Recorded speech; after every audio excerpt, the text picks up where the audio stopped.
Good day, Philippines! This is the Voices of the Mind podcast. At ang guest naman natin ngayon ay pag-usapan natin ngayon ang about sa ating mental health. Ngayon, ipapakilala ko sa inyo ang tatlo sa batikang researchers na ating inibitahan ngayon. At dahil hindi basta-basta ang ating mga guest ngayon, hindi rin basta-basta ang ating mga questions. Bago tayo magsimula, ipapakilala ko muna sa inyo ang ating mga guests. Unang-una na dyan, si Mudilan Abdurrahman, isang mental health researcher. At nandito rin si Dr. Mapupano Anazarina at si Arshad Mahid, isang psychologist. So, bago tayo magsimula, tatanungin ko muna kayo kung ano ba ang masasabi niyo sa mental health issue. Okay, so ang sabi ko sa mental health issues as a mental health researchers is this is one of the rampant in our generation dahil mostly sa naapektuhan nito is mga kabataan and sila yung very prone when it comes to suicide or depression and anxiety, and it is not a joke.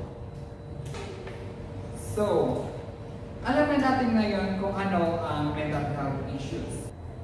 May nagtanong dito, ano ang mga uri ng interventions ang pinaka-epektibo para sa mga taong nakaranas ng trauma o pang-aabuso?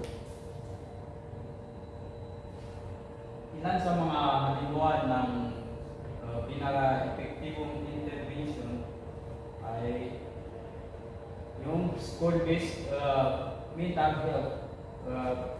This school-based mental health tinutulungan nito ang mga kabataan upang bumuo ng resilience. Ganyan na yung about sa pagkakaroon ng group therapy or peer support. So, kailangan natin yun, lalo na sa eskwelahan, yung bumuo tayo ng mga grouping sa atin about sa like to help the mental health issues at para ma-break yung stigma about mental health. May isa pang nagtanong, paano daw masisiguro ang kalidad ng mental health service sa mga rural areas?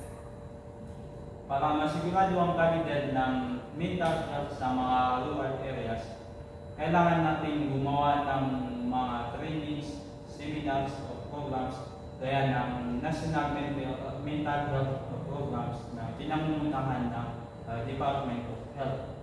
Yeah.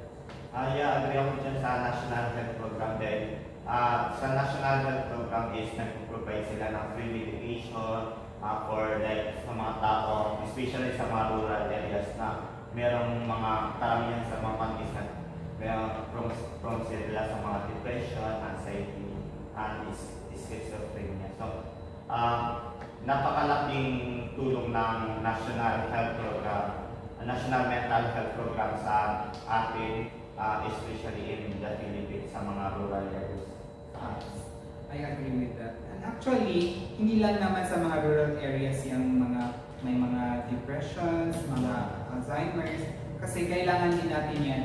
Pati yung, ano ba yun, yung lalong-lalo na sa mga estudyante kasi kailangan, kasi sa generation ngayon, ang hirap makakope up ng mga student ngayon, yung mga about sa mga depressions, hindi ko lang bakit yun, ba't nagkakagalit. Tapos sinasabi pa ng iba na ang UI daw ng mga estudyante, bakit daw meron silang depression. Pero depression and anxiety is not a joke.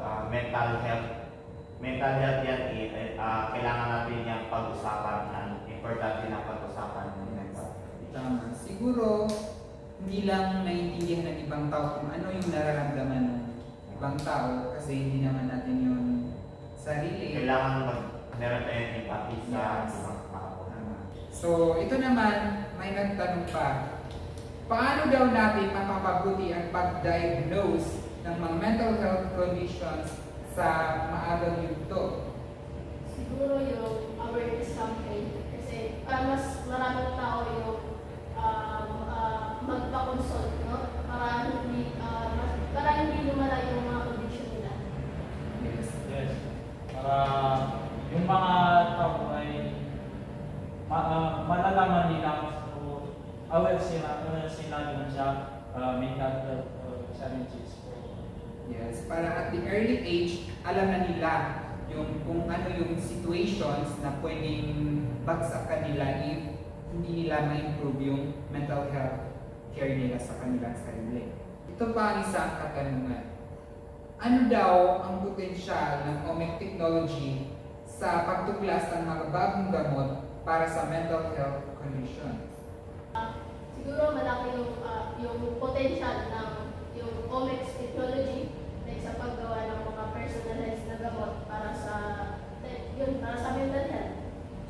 Ano nga ba ang OMIC technology? So yung OMIC technology is, ito yung makabagong technology na nagamit natin sa science, sa mental health, upang malaman yung mga biological molecules or mga cause kung bakit tayo nagkakaroon ng depression, anxiety, schizophrenia. So halimbawa niya is yung genomics. So yung genomics, ginagamit siya upang pag-aralan natin yung DNA ng isang tao dahil kung yung DNA or yung genes ng tao, kung meron bang related sa kanyang mga family, kung meron bang nagka-schizophrenia. Dahil minsan kasi napapasa siya yung mga ganyan.